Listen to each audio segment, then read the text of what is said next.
ევროპული ქვეყნების სოლიდარობა კვიპროსის მიმართ იზრდება. მას შემდეგ, რაც გასულ კვირას კუნძულოვანი სახელმწიფო ირანული დრონების სამიზნე გახდა. ორშაბათს ნიქოზიაში საფრანგეთის პრეზიდენტს ემანუელ მაკრონს ელოდებიან.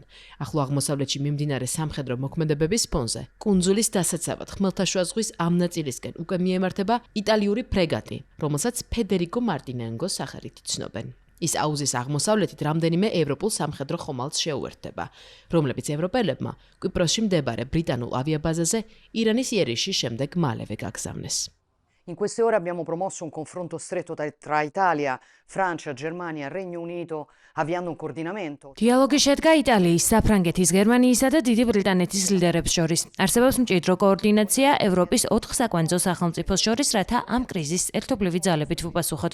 გავააქტიუროთ ჩვენი დიპლომატიური ძალისხმევა, რათა თავიდან ავირიდოთ ესკალაცია. იმისათვის, რომ უზრუნველყოთ ევროკავშირის საზღვრების უსაფრთხოება, ჩვენ ასევე განვათავსებთ იტალიურ ფრეგატს კვიპროსში. ეს არის ევროპული სოლიდარობის აქტი, თუმცა პირველ რიგში ის პრევენციას ემსახურება. ჩვენი მკაფიო პოზიცია, რომ იტალია არ წარმოადგენს ამ კონფლიქტის მხარეს და არც აპირებს, რომ გახდეს მისი ნაწილი. ჩვენი ამოცანაა დაძაბულობის შემცირება.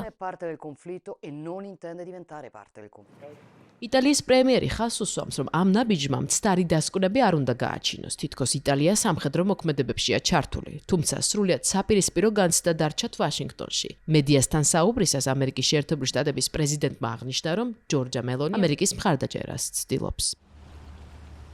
საბერძნეთი, საფრანგეთი, ესპანეთი, ნიდერლანდები და დიდი ბრიტანეთი აღმოსავლეთ ხმელთაშუა ზღვაში ევროპის საზღვაო ძალების მობილიზებაში უკვე ჩაერთნენ. კვიპროსის თავდაცვაში ჩართული არა მხოლოდ ნიქოზია, არამედ პარტნიორი სახელმწიფოებიც.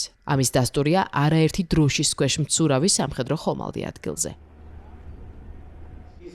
ყველაფერთან ერთად, მოვლენების ბოლო განვითარებამ კვიპროსში ძველ დებატებს მისცა ბიცკი, რაც კუნძულზე ბრიტანული სამხედრო ბაზების არსებობას უკავშირდება. კვირას ასობით დემონსტრანტი შეიკრიბა ნიქოზიის ქუჩებში, რათა ამაზე პროტესტი გამოეთქვათ. მათი მთავარი მოწოდება კი ის იყო, რომ ამერიკა ისრაელსა და irans შორის მიმდინარე სამხედრო კონფლიქტში აკრიტირის ბაზის ნებისმიერი სახით გამოყენება აღმოიფრქვას, რათა სახელმწიფო მესამე ქვეყნის სამიზნე არ გახდეს.